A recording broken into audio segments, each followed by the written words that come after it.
我妈什么都和外人讲。今天下班后我随口抱怨了一句，她也和邻居说。结果我被有心人举报，丢了工作。她傻眼了，怎么会这样？我只告诉了几个人而已。爸爸生气到掀桌，几个人？不拦着你点你还不传到外国去？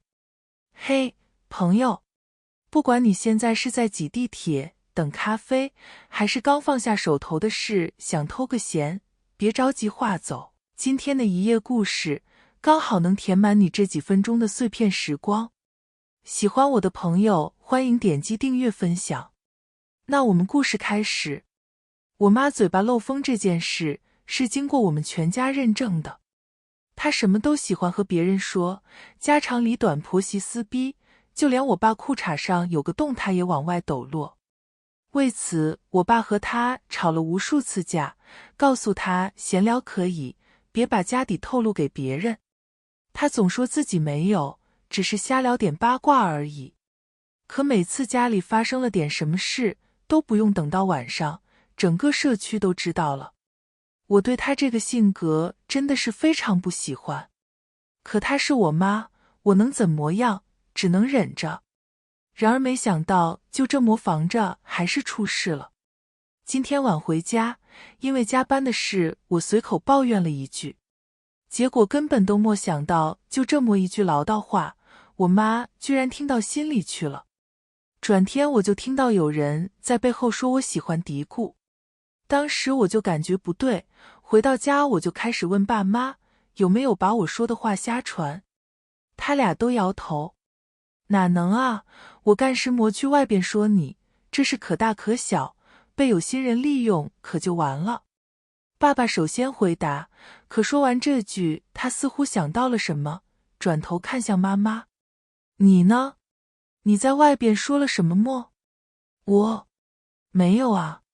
妈妈立即否决，我怎么可能搁外边瞎说，我没干这事啊，你不能污蔑我。她极力否认，对自己被我们父女俩质疑的感觉很是不爽。但联想到她曾经干过的事，我不由得多问了一句，妈，这不是开玩笑的。我们部门的领导现在很看好我，他要是退下来了，很大概率就是我升，你不要搞我行吗？算我求你了。这句话我说的低声下气，因为我知道这件事绝对是他传出去的。弟弟在外省读书，家里就我们三。爸这些天又一直都在外面跑他结算款的事，根本不着家，只有他会和左邻右舍的说这些。所以我真的拜托他，求求他别再往外传了，就当是心疼心疼我这些时日的加班疲劳。可谁知这话一出口，他炸了。凭什么你就认定是我说的？一有不好的事情，你们就说是我干的。我吃干饭的啊，嘴那么大，整天就知道疑神疑鬼我是什么犯人，还是你家的奴隶？你们一个两个的都是这样，想都不想一下就把事儿往我头上推，指不定是你自己在外面说漏嘴了不知道，凭什么怪我？他吼得很大声，可以说激动得不得了。我和爸爸都被他忽如其来的吼声给惊到了，现他眼睛都红了。我和爸爸吓得赶紧和他道歉。见我们态度诚恳，还一个劲的哄，妈妈这才心里好受一点。不过他还是叫我发誓，发誓以后不能再无理取闹的怀疑他。为了哄他开心，我自然是照办的。我发誓以后有什么事绝对不会第一时间猜疑我的母上大人。举起右手，我无奈地念着誓词，否则就天打雷劈。这才对吗？他喜笑颜开，眼角的皱纹都舒展开了。不过笑到一半，他又莫名有些踌躇。真的有这么厉害吗？不就几句闲话吗？你们领导心眼子那么小的啊？这不是心眼子小不小的事。我叹了口气，加班抱怨是小，关键是一点秘密都保不住，传得满天飞。这种下属哪个领导会喜欢会看重？这样啊。妈妈不吭声了。我自认为这件事已经过去了。就算事态再怎么发酵，过了1周也该消停了。毕竟如果只是扯闲话，这个时间也足够让说的人没趣了。然而我想得太美了，也低估了人性的险恶。一天临下班，组里忽然来了份档，需要加急做出来。我顺手接了往下递，把任务分一分，每个人都做一点，大家一起赶能早点下班。可谁知见我坐下来，领导忽然来了句：“哪用得着你加班，你先走吧。”当时我就愣住了，旁边的同事也望了过来。因为领导的语气很怪，颇有那么一点阴阳怪气的意思。我手足无措，不知道自己是哪点墨做好让他对我说这种话。可不等我解释，他又来了一句：“我可不敢让你加班了，谁知道还要被人在背后编排成什么样。”对了，我确实不喜欢大嘴巴的员工。抛下这么一句，他冷笑一声，转身即走。我傻傻地站在原地，看着他的背影，内心的惶恐和慌张淹没了我。身侧，同事们眼神滴溜溜地转，看看我又看看领导，半晌低着头，快速在手机上敲着字。我知道他们肯定是在私聊问发生了什么，领导又是因为什么从以前的和颜悦色变成现在的阴阳怪气。他们不知道，但他们会揣测。从领导刚才的话能分析出的事儿可大着呢。只有我一个人尴尬在原地，被悲愤给压抑的恨不得哭出来。丢脸是一回事，被背刺又是一回事。在我和妈妈说完又说嘱咐再嘱咐的情况下，他还是和外人讲了这些。我真的要崩溃了。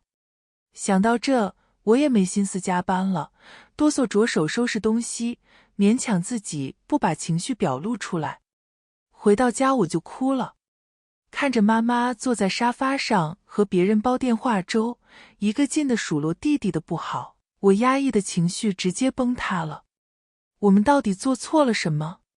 我尖叫着，你又到底为什么把事都和别人说？我和你讲了那么多次，不要说，不要说。你为什么都当耳旁风？这下好了，你满意了？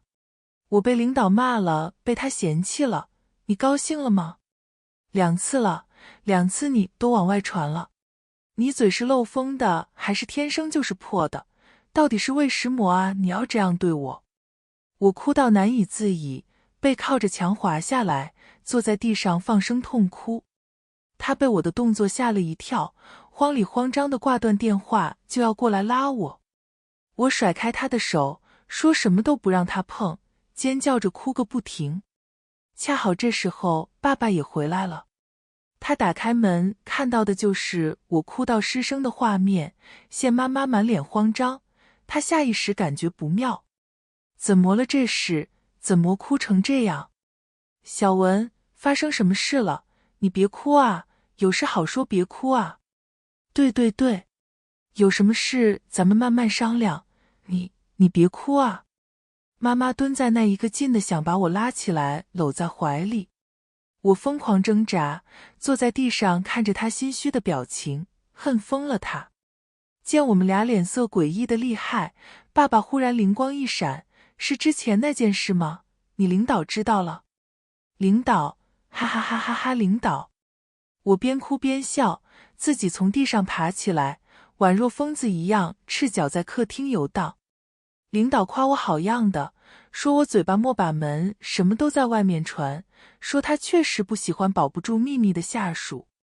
他叫我走知道吗？他说不敢劳驾我加班。哈哈哈哈，确实，我们家确实是保不住秘密。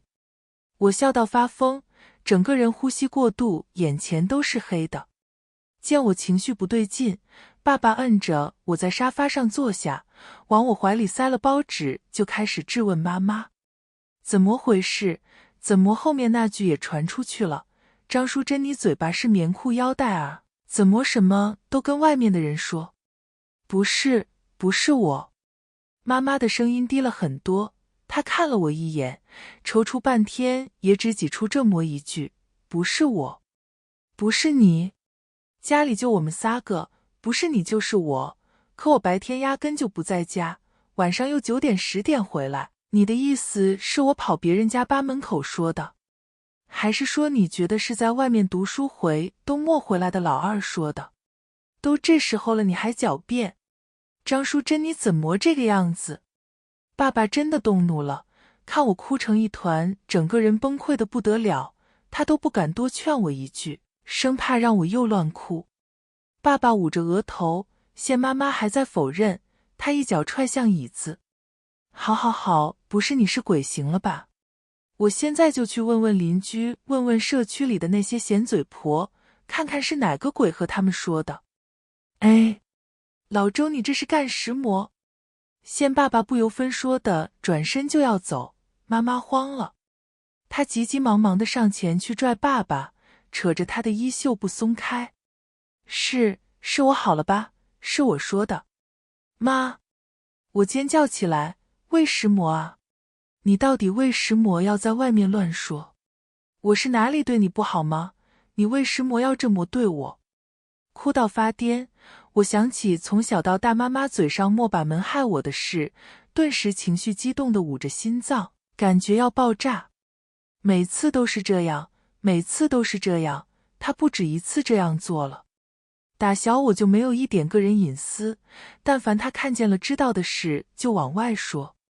高中时我和一个同学玩得近了点，他就在外瞎说我喜欢他，后来我实习面试一次通过，他在外面嘴莫把门得意地说我内定。关于我被坑的事太多太多了，三言两语根本说不完。我已经很防住了，有什么重要的大事非落定不然绝不透露。可我万万没想到，只是一句随口的抱怨，他也恨不得给我传得满世界都知道。想到这，我哭得倒在沙发上，声音都冒不出来。他们俩吓了一跳，赶紧过来给我顺背，妈妈低着头小声和我道歉。我真的不知道会这样，我就说了那么几句而已。我怎么会知道传得那么远？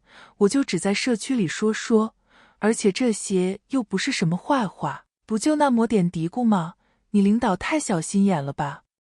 他嘴上不服输，越说越觉得自己有理。见我们都不吭声，他自言自语越来越大声。本来就是，这么点小话都不许人讲了，你们领导是什么地主吗？那么霸道。又没指名道姓说他品德有问题，他炸什么锅啊？真是，指不定说到他心坎里了，所以他才那么恼火，是他自己有问题。他坚定地将所有责任推给别人，直到现在仍觉得自己没有错。我对他已经绝望了，看了他一眼，我猛地起身从沙发上爬起往房间走。关上门，我听见爸爸发脾气，把什么东西砸了，在客厅大吼：全是别人的错，你最无辜行了吧？小文要是被你害得丢了工作，我看你怎么办？还社区而已，你知不知道社区里好几个和他同单位的，你是缺心眼还是真怕你闺女不好？这种话也和外边人说，到现在了还在狡辩，你可真能啊！我又不是故意的。妈妈也和他争了起来，我怎么知道会变成这样？要是知道会弄成这样，我怎么可能会去说啊？那你现在知道了吗？爸爸骂回去，第一次就算了，小文和你讲了危害你，第二次又说，怎么不往外说，嘴巴重骨心痒难耐。我真是服了你了，一点事都憋不住。你知道别人都怎么笑话我们家吗？说我们家是透明的。爸爸心里也不好受，骂到最后全是压抑的喘息。妈妈也哭，捂着脸不停道歉，不停地说自己错了。但我知道这只是一时的，因为从小到大都是这样，他会哭会道歉，会和我说以后再也不这样了。刚开始我还会信，等后来麻木了，我就知道他根本不会改的。这可是他在圈子里的谈资啊，是吸引别人注意力最好的话题，他怎么舍得？想到这，我突兀地笑了一声，声音凄厉又怪异。我被穿小鞋了。自事发后我就被领导刻意忽视，他也不需要怎么针对我，只要表露出不喜的态度，自然而然就有巴结的人来使坏。我加班的次数越来越多，无缘无故的工作也越来越多。肉眼可见的我整个人的精神面貌就差了。同事们见风使舵的本领也是顶尖，见风向不对立即疏远了我。我被排挤到找不到一个说话的，久而久之整个人心神压抑的不行，最后只能辞职回家调养心神。妈妈估摸着也知道这次闹大了，最近在家说话都低了不少音量，还变着法的给我煲汤做饭，说给我补，想方设法讨好我，希望我原谅他。可我真的很疲惫，对他的事后弥补提不起一点感动，麻木中带着恨，这就是我现在对他的感触。可他不觉得。连续几次在我这得不到好脸色后，妈妈爆发了。这天吃饭时，餐桌上他忽然把整桌菜全都扬了，山水洒了满地都是，连墙面都溅了不少。我坐在原位，面无表情地抽出纸巾擦了擦脸上的汤汁，对他此刻的歇斯底里没有任何反应。直到我起身要回房，妈妈才对着我的背影吼了起来：你还要摆那个死样子到什么时候？我都给你道歉了，和你说对不起了，你还要怎样？非要我给你下跪你才肯原谅我是吧？我生你养你这么多年容易吗？你和你爸一样，就喜欢斤斤计较，就喜欢抓着一件事不放，反复记恨。我是有多对不起你，你给我摆这副死人脸？他骂骂咧咧，扯着我的胳膊不放，非要我今天给个说法。我累了，真的累了，没有一点和他争的心思。见他力气越来越大，我拉着袖子惨谈一笑：妈，我不想和你说这个，你松手。有问题和爸去说，做晚辈的我没资格指责你什么，你有事等爸回来了去说。我无力和他争吵，也没有精力和说掰扯什么。他不会听的，就像他从没改过大嘴巴一样。可他明显不是这么认为，见我不愿直面他的话，他的脾气一下子起来了。我给你跪下总可以了吧？你不就是想看我道歉吗？我跪下够不够？不够我给你磕头。他一边说一边就要弯腰，我忍无可忍爆发了。你这是道歉吗？你这就是想逼迫我来道歉，用伦理用孝道压着我必须原谅你。你根本就不觉得自己有错。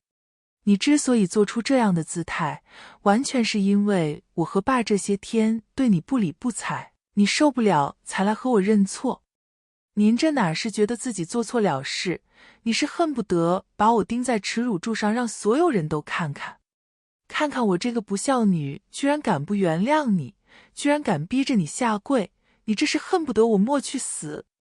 我越吼越难受，这个家我待的是差点要疯掉。看着妈妈不以为然的模样，我恨不得把家里全砸了。你怎么可能有错？错的都是我们，错的是全世界。说点闲话怎么了？你就是把家里银行卡密码告诉别人都是对的。去啊，去说啊，把家里的小保险箱密码说给整个社区的人听，去说啊。我疯疯癫癫，想到什么就说什么，完全不在乎什么破理智了。妈妈愣愣地看着我，这膝盖弯也不是，不弯也不是，整个人都不知道要干什么了。见状我嗤笑一声，甩开她的手，转身哐的一下甩上门回房，然后开始收拾东西。我管不了她，她也认为我没资格管她。这种狗屎的地方待不下去，我走行了吧，让她自己一个人在家里巴巴，想巴巴多久都行。想到这，我立即给远在校内的弟弟打了个电话，和他说了家里的事，让他不要什么事都和妈妈讲，警惕我的教训。弟弟觉得我小题大做，还说我就这么搬出去会伤了妈妈的心。可不搬出去，伤的就是我的心。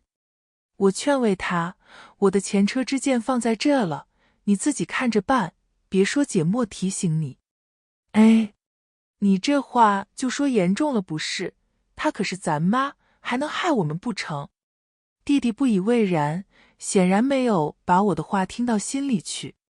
只是很快他就后悔了，因为妈妈她的大嘴巴开始放到他身上了。我弟本人是很有计划的一个人，他毕业后就迅速安排自己考公，觉得还是国家饭碗比较香。这话无可厚非。再加上这2年行业都不太景气，他思来想去还是抱国家爸爸的大腿好。他也确实厉害，笔试一次通过，不说成绩还排第1。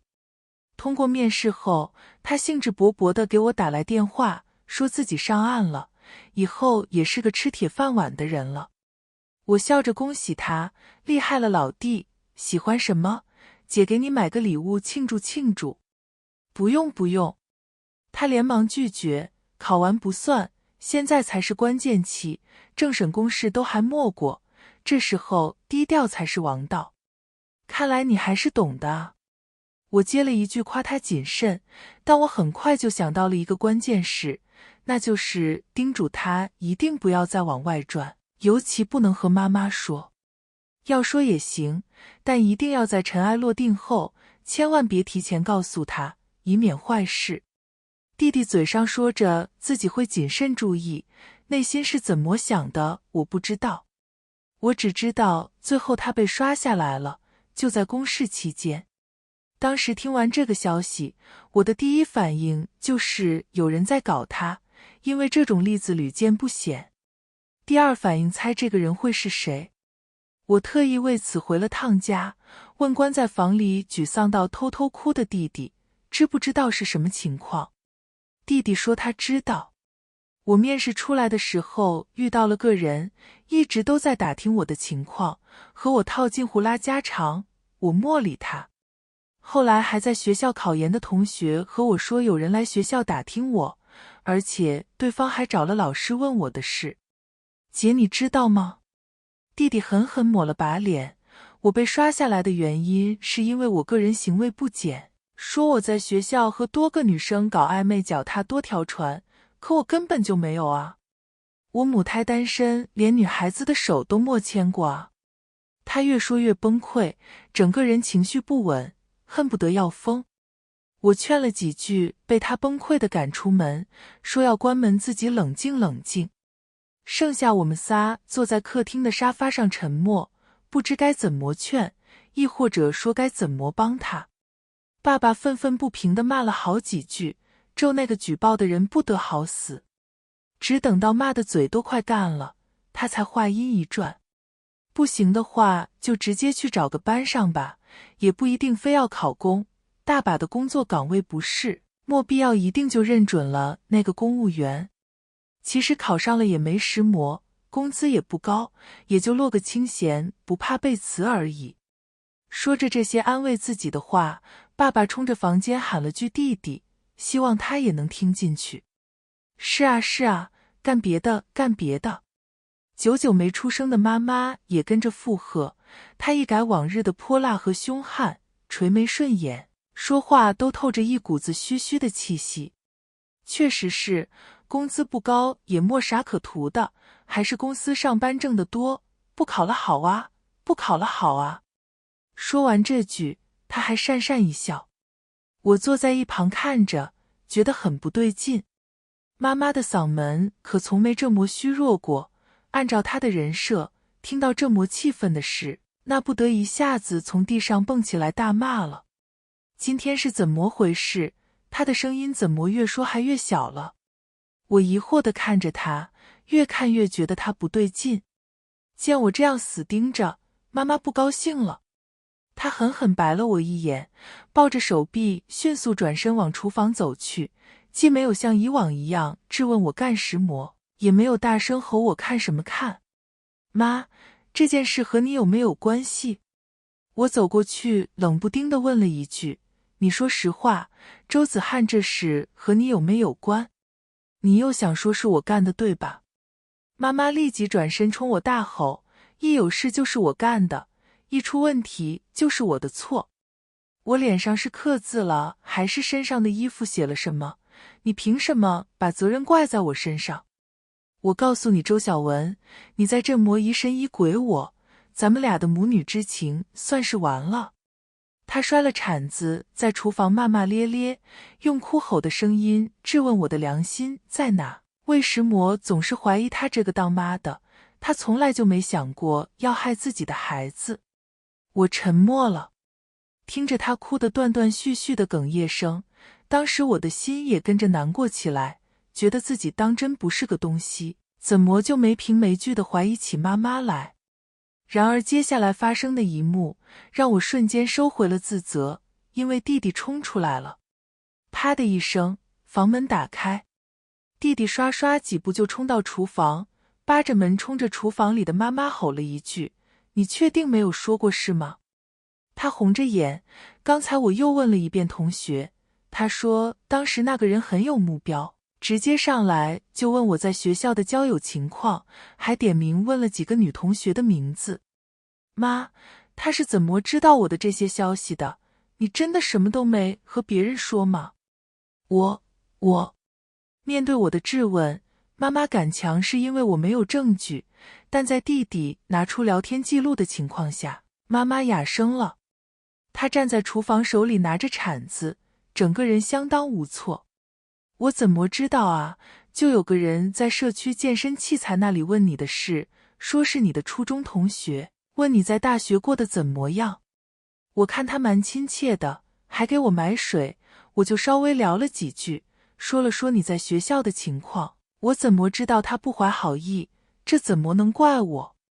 说到这，妈妈委屈起来，是他诡计多端，有心算计，我怎么知道会变成这样？我就只是说了点你的事而已。说了点？哈哈哈哈哈哈哈！你就说了点？聊天资讯还在一条接一条的往外蹦，弟弟看着那些文字，眼泪都掉了出来。不止吧，你是不是还加了人家好友，把我之前的一些照片发人家了？妈妈沉默了，而她的这份沉默让在场所有人暴怒。我捂着胸口，已经不知道说什么好了，太气了，实在是太气了。坑队友这种事，妈妈真的是个熟练工，我已经不知道该怎么表明此刻的心情。弟弟更是直接疯了，之前考试的时候有多意气风发，现在他就有多癫狂。他又哭又叫，头抵着玻璃门，哭得满脸通红。这种被亲人背刺一刀的感觉，他实在是接受不了，或者说是个人都接受不了。看着妈妈百口莫辩的模样，一旁的爸爸只问了他一句：为什么？他的声音从虚弱到高昂：你为什么要那么大嘴巴？瞒着会死啊？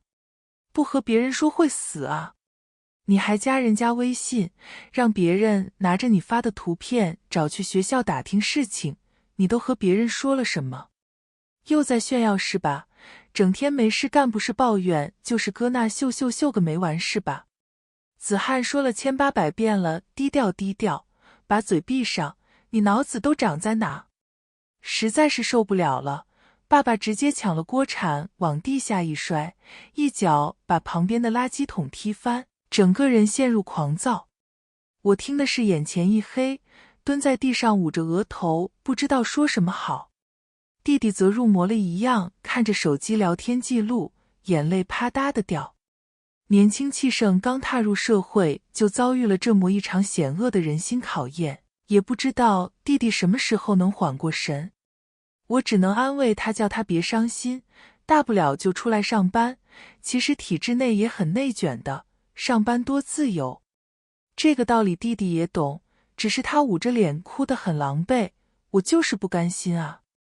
他说要是笔试面试我没过，那我认了，可我全都一次过啊。我到底是做错了什么啊？为什么要这么对我？妈，弟弟红着眼看着他，你说啊，我到底是做错了什么？你为什么要这么对我？我不知道啊。妈妈站原地白着脸，我真的不知道啊。我就是看着他面善，莫忍住多说了点。说你在学校很多女孩子喜欢，蛮多人追，然后翻了下你在学校过生日的照片给他看。我不知道他会是个坏人啊，我要是知道，我怎么可能会告诉他？这不能怪我啊。妈妈的解释很苍白，或者说她从来都是这套话术。一直以来她做错了事，用大嘴巴对外人说了不该说的话后，她都是用这套熟练的甩锅语句。不怪我和不知道这两句话的频率之高，已经完全让我们麻木了。只是还是那句话，她是我们的妈妈。在没有到极限前，我们做晚辈的因为笑到根本不能和她翻脸。所以说着说着，妈妈又不服了，见我麻木张脸，弟弟沉默着不想理他，他忽然爆发起来。是我的错行了吧？都是我蠢，都是我该死，都是我神经病行了吧？别人硬是要算计，怎么都能算计成功，我倒霉的接了几句话被人套话了，是我不得好死行了吧？我这么蠢还活着做什么？跳下去一了百了，免得还在这惹你们生气，我去死好了吧。他摔了围裙，一把推开挡在门口的弟弟，冲到阳台打开窗户做事，就要往下翻。见状，我们自然是要拦着的，可身体动了，心却没有那股子想要安慰的感觉。看着坐在地上哭天喊地说大家要逼死他的妈妈，我头一次恨自己怎么不是瞎子聋子，为什么要看见他？够了！见妈妈哭到耍无赖，我受够了，抄起阳台上的躺椅一把砸在墙上。在蹬腿蹦溅的威力下，妈妈不敢哭了。她愣愣地看着发飙的我，刚想要张嘴说什么，被我一嗓子吼回去。你到底够了没有？搅黄周子翰考公的是你，发疯委屈的人也是你，什么都让你一个人演了，你还想怎样？坏事干了一堆，还不准别人说你就要跳楼，那还不如我跳。我正好不想活了，一死百了正好踏实，起码地府里没有你装腔作势的哭。我一脚踢开脚边的碎渣，怒气冲冲的几步跨到阳台，就要踩露台翻上去。爸爸弟弟自然是要过来拉我的，妈妈也顾不得哭了，一咕噜从地上爬起来做事也要帮忙。见他能好好站稳，我立刻把脚放下来，冲着他冷笑：哭啊，继续哭啊，瞧把你委屈的。周子翰受了这么大的伤害，都莫你嚎的声音大。你这是要参加比哭大赛是吗？哭啊！我真是从没见过像你这样的人，大嘴巴不说，悬没脸没皮的，仗着家长的身份，肆无忌惮的欺负自己家的孩子。坑完我不够，还要坑周子翰，你是坑人上瘾了，还是犯蠢上瘾了？什么都往外说。不对吧？你也不蠢啊。这不说来说去的都是我们仨的事，您自己的事呢？您自己的秘密呢？说啊，怎么不见你拿出去说啊？说你信别人刷单被骗5万，说你在理发店充卡6000，结果别人转店跑路，说你信网上行销号节食，把自己饿出胃病，这不大把的乐子可以和别人说吗？为什么轮到你自己的就不说了？你告诉我为什么？往前踏一步，我吼得超级大声，声音都变尖了。妈妈有些害怕的后退一步，支支吾吾，什么都说不上来。我当然知道她为什么不说，自己的秘密拿出去公开，她怎么可能接受？那不得羞死，她肯定是不会答应的。但她想过没有，她都不答应的事，我们怎么可能去发那个疯答应？什么都往外说，什么都敢往外抖。谁能明白我第一次来月经，结果懵懵懂懂弄了满裤子的事，被我妈公认当笑话说给别人听的那种感受。我当时年纪小，哭得再凶，在地上再怎么打滚，都能被她收拾住。她不在意我的脸皮，也不在意我情不情愿，只要能让她成为话题中心，能让大家的目光集中在他身上，他就什么都敢说。爸爸说我们家是透明的，这句话其实有一点不对，因为妈妈从来就不在这个范围内。她把自己保护得严严实实，压根就没对外说过自己任何一件事。出糗被人议论的永远是我们仨，被笑话被指指点点的永远都是姓周的那几个。有意思吗？我问不吭声的妈妈，你拿我们当谈资任人笑话，殊不知别人也在背后笑话你。我们是一家人，他们笑话我们的时候，你怎么知道内心深处他们默怜你一块笑？少自欺欺人了，妈，你自己也是笑话的一部分。我知道这些话妈妈听不进去多少的，刀子没落在自己身上前，永远都不知道有多疼。对于这种人，最好的办法就是让他也感同身受一下这份痛苦。所以我喊来弟弟，一起复制妈妈的大嘴巴，拿妈妈一件小事去外面宣传。果然，只有自己被议论了，他才会知道什么叫难看。下午人还没到家，我就听见楼道里传来他急促的脚步声。啪的一声，扭开门后，妈妈冲进来，指着我和弟弟的鼻子质问，是不是我们把他的事传出去的，还说自己在姐妹面前超级抹脸。我笑了笑，任由他的指尖在我眼皮底下晃悠，一点反应都没有。你怎么能这么对我？他尖叫着，我拿点纸巾怎么了？我花了钱的，餐位费我给了的。周小文，你至于把我形容的那么猥琐吗？还用猛拿这个词形容我，你太过分了。妈妈气到跺脚，在客厅里走来走去，一副被刺了很伤心的模样。见他这么难过，弟弟笑了笑，脸上全是讥讽。我不知道啊，我怎么知道他们会乱说？我就只是闲聊一下而已，莫想到他们会传成这样。早知道的话，我肯定不会和他们聊的。就是，这不能怪我们啊。我们就是看着那些阿姨很面善，就想多聊几句而已。我们怎么知道你会介意？我们什么都不知道啊。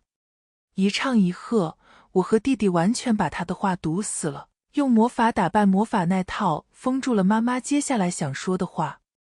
他很不高兴，却也知道自己犯错在先，所以这事忍了下来。可我们怎么可能就这么轻易甘休？很快妈妈抠门道把洗衣液残留兑水3遍还舍不得丢的事传遍了社区。大家嘻嘻哈哈讽刺她，指着我们家说这里竟出奇葩。妈妈彻底绷不住了，她激动地找到我和弟弟，要我们出面替她澄清谣言，好好讲清楚她不是那种抠门的洗衣液瓶子涮3遍还舍不得丢的女人。我们当然不干，坚定地表示自己没有做错，全都只是闲聊扯家常。我错了还不行吗？我真的知道错了。接连被笑话了几天，妈妈在那些闲嘴婆面前撑不起腰了，她讨饶似的做出承诺，向我和弟弟道歉，说她现在已经体会到那种百口莫辩，全世界都背离自己的感受了，还说自己已经在改正，希望我们能给他时间。但这些话我们已经听到耳朵起茧子了，光说不做的事他干得太多了，他的信用已经一毛不值。所以我公开表明了自己不相信不期待的态度。在妈妈又一次蠢蠢欲动之后，我把仅剩的东西一次性装好打包走。这个家我已经带到生理厌恶，看到妈妈不知悔改的模样，更是觉得心里压抑到难受。所以我打算以后没事就不回来，除了逢年过节以外，这个家我连门都不想踏入。弟弟显然也是和我同样的想法，他自从认清了妈妈的嘴脸后，立即积极地开始找工作，想要搬出去，也和我一样，一刻都不想再待了。妈妈明显感知到了我们的抵触，她发疯似的想要挽回，想要挽救我们之间的感情，破天荒地去了我原来那家公司，和领导主动澄清自己才是那个保守不住秘密的人，还去找了弟弟被刷下来的单位，讲清楚一切都是自己的夸大事实，想要求得我们的原谅和宽恕。妈妈很是努力了一番，可是我们已经不需要了。一而再再而三的插刀子说话不算数，发过的誓可以当屁放，我们已经对他不抱任何期望了。对此爸爸也莫说什么，他对于我们的离开一言不发，甚至还会阻碍妈妈的歇斯底里。小文、子翰，爸给你们在外面买了个房子。在我们终于要彻底离开的那天，爸爸忽然在餐桌上对着我们说，搬出去也对，你们也长大了，能照顾好自己，不再需要我们大人操心很好，以后想我和你妈了就回来看看，不想就在那边好好住。逢年过节打个电话报个平安，没事的话就不用回来了。我和你妈就留在这边，不会过去，我也不会让她过去。好好生活啊，吃完饭把家里东西收拾收拾，直接就过去吧。拎包入住的，卫生都搞好了。他说着，将钥匙啪的一下倒扣在桌面上，就再也没有言语，只是平静的吃饭夹菜。周良国，你不能这么做。妈妈意识到了什么，连筷子都掉了。我发誓已经在改了。你不能这么绝情。他尖叫一声，软在地上，扒拉着爸爸的裤腿，哭到疯癫。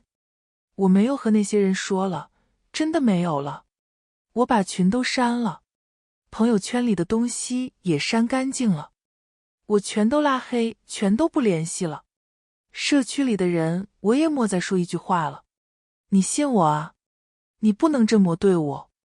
他哭到难以自已，见爸爸不为所动，又去扯我和弟弟的裤腿。我们什么都没说，强硬地把他扶起来，坐在椅子上后，就起身回房了。那串钥匙我和弟弟一人一把，剩下的放在行李箱，留到新房备用。爸爸是没有的，他也不会去拿。他只坐在椅子上摁住妈妈，抱着她无声叹气。你坑我没关系，我娶了你，你就是我的责任。但是你不能害了2个孩子，他们也不该被你这样祸害。你知道我看到你的微信后有多难受吗？你真的是把2个孩子往死路上逼，有些聊天记录甚至和造谣没什么区别。我管不住你，可我也不能就这么看着你祸孩子啊。以后就咱俩过吧，孩子们都长大了，就让他们走吧。我真的知道错了。妈妈还在不停挣扎，只是她在怎么掰爸爸的手，也没有办法阻止我和弟弟的离开。我替周子翰背了个包，打开门，站在玄关处看了眼蓬头垢面满脸眼泪的妈妈，轻轻地说了句再见。她摇头，她难以接受，她根本想不到事情会变成这样，可我们又何曾想变成这样？妈，我喊她，失望不是1次2次出现的，你已经伤透了我们的心，谁都不敢相信你了。就这样吧，我们隔得远点，对彼此都好。爱和恨相交的感情很复杂，在妈妈没有学会尊重我们之前，我想我和弟弟是不会回来的。毕竟谁也忍受不了亲人背后插刀的感觉。我们可以用最坚硬的外壳抵御外界的冲击和喧嚣，但内里朝家人的那面，我们永远都是柔软且脆弱的。因为爱你，才会一次又一次对你忍让。也是因为爱你，我们必须离开。妈妈，再见。时隔多年，我也成了一名母亲。看着不小心把裤子弄脏，一脸无措看着我的女儿，我快速又温和地帮她处理好一切，搂着她细心传授那方面的知识。她窝在我怀里，睁着双眼睛认真地听着。忽然她问我一句，妈妈，你能帮我保管小秘密吗？我不想让别人知道这件事，可不可以把这当作我们之间的小秘密，不要告诉别人？爸爸也不行。他说得很认真，和我有着7分相似的稚嫩脸庞上透着一股羞意和忐忑。我摸了摸他，透过他看到了曾经的自己。我慎重承诺，好，从今天起，这就是我们之间的小秘密了。我们拉钩上吊100年不许变，谁变谁是猪八戒。女儿放松了肩膀，嬉笑着扑在我怀里，满脸都是依赖。